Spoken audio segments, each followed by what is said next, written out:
ইরানে ভয়াবহ হামলা করার জন্য মাসের পর মাস ধরে গোপনে সাজানো হয়েছিল ভয়ঙ্কর পরিকল্পনা।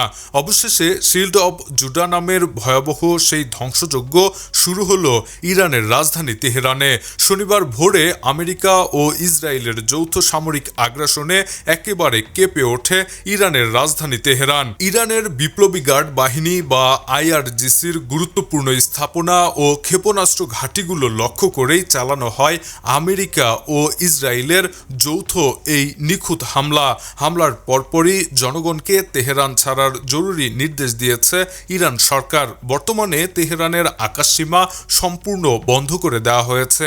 তবে হামলা চালিয়ে শান্তিতে নেই ইসরায়েলও। ইরানের পাল্টা ক্ষেপণাস্ত্র হামলার আতঙ্কে পুরো ইসরায়েলে জরুরি অবস্থা ঘোষণা করা হয়েছে। ইসরায়েলি সামরিক বাহিনী তাদের নাগরিকদের সুরক্ষিত বাংকারের কাছাকাছি থাকার কড়া নির্দেশ দিয়েছে।